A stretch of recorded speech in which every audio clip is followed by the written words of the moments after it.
सती प्रथेला विरोध केला. सती जनसेवेचा चालूक तो ठेविला.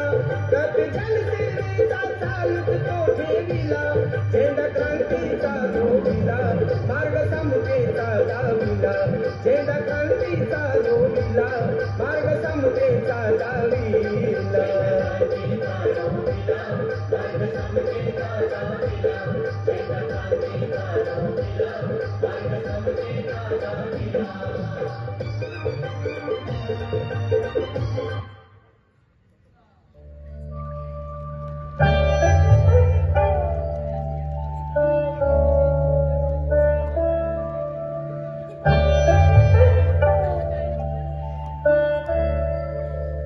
सावित्री, हे बघ, ही सगळी पुस्तके आपली आहेत आणि तुला ही वाचता लिहिता आली पाहिजे.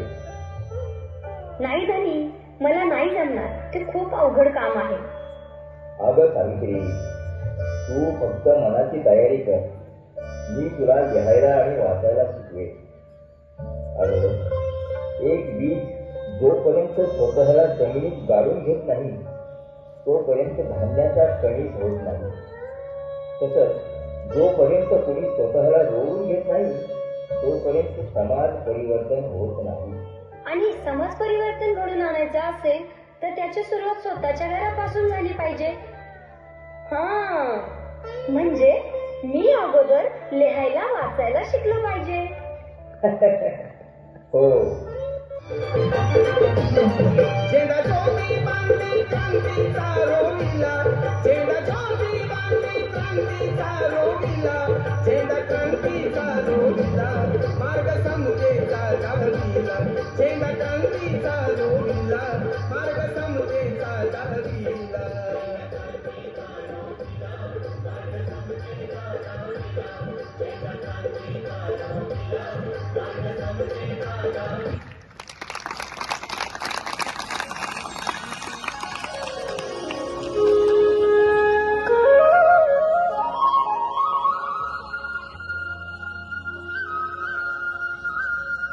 खेड तालुक्यातील आंबावडे या खेड्यात वतनाला जपणारे महार लोक राहत असत. याच आंबावडे खेड्यात मालोजीराव सपकाळ यांचेही घर होते. वतनदारीपेक्षा आपल्या पूर्वजांचा लष्करात नोकरी करण्याचा वारसा जोपासून मालोजीराव लष्करात भरती झाले. आंबावडे गावचे असल्याने नाव सांगायचे झाल्यास ते मालोजीराव आंबावडेकर असेच सांगत. मालोजीरावांचे धाकटे पुत्र रामजी लष्करातील मॅट्रिक स्कूल पर्यंत शिक्षण घेऊन इंग्रजी वाचणारे, बोलणारे व जिद्दीने काम पूर्ण करणारे होते. वाडवडिलांची लष्करात भरती होण्याची परंपरा त्यांनी पुढे चालू ठेवून इसवी सन 1866 मध्ये फलटणीत दाखल झाले. रामजी सपकाळ यांच्या पत्नी भीमाई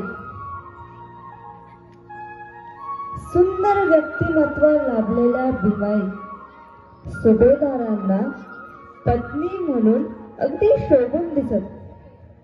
सुभेदार रामजी आणि भीमाई यांच्या पोटी 14 एप्रिल 1891 साली 14वे पुत्ररत्न जन्मास आले.